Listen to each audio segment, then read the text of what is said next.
It always seems to me that both in the concept of gross national happiness and childlike happiness, the meaning of this word happiness tends to be taken for granted. What actually does happiness mean?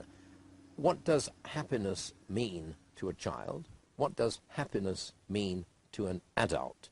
And it seems to me that if one is going to look further into the concept of childlike happiness, one perhaps needs to say a few words about what is it to be happy? How does a child experience feeling happy? Is it the same sort of considerations that would go into an adult feeling happy? Where's the overlap between a child feeling happy and an adult feeling happy? So this word happiness always worries me. In gross national happiness, I always prefer the word contentment or harmony, because happiness seems to me a very transient thing. You're happy one moment, you're unhappy the next. Contentment is a much deeper thing. You can actually have ups and downs of happiness on a baseline of contentment. Harmony, to me, would be very important. How can you be either content or happy if your life is disharmony? There needs to be harmony in life. Now, I'd like to think about, to what extent does a child have harmony in their life, and how does that contribute to their childlike happiness? To what degree does a child have contentment in their life? Let's think, the kid wants an ice cream. You buy it an ice cream. The child is content for about 10 seconds. So where does contentment lie for a child as compared to where does contentment lie for an adult? That's excellent. What we've found is that no matter how happy you are, no matter what wonderful success you have on a personal level or by yourself, that sense of contentment and security and happiness comes from social involvement.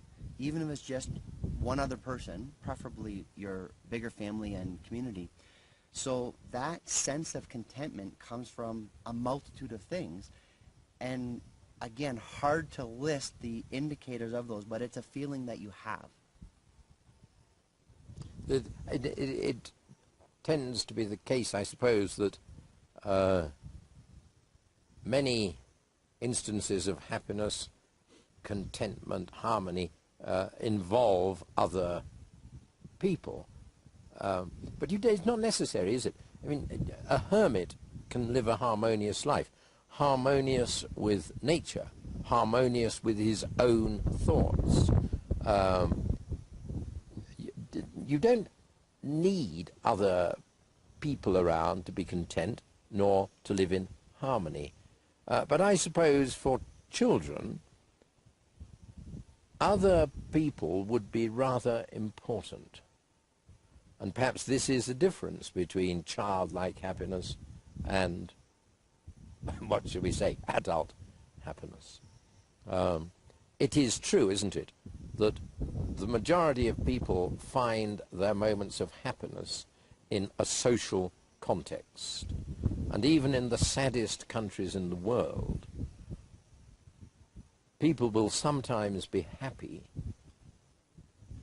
because of the people who are around them, and because of the family, and because of their children. Is the same true with children? Are they usually happy mainly because of the people around them?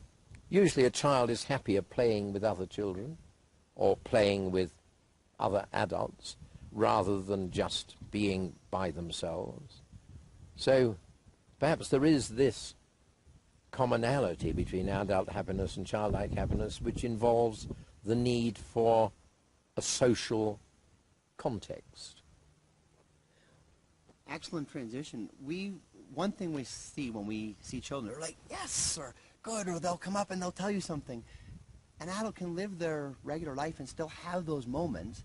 And when we've asked people, will you do this? the ones that have done it on a regular basis, it doesn't even take the 30 days before they start to find out, wow, they just say, I feel more childlike happy.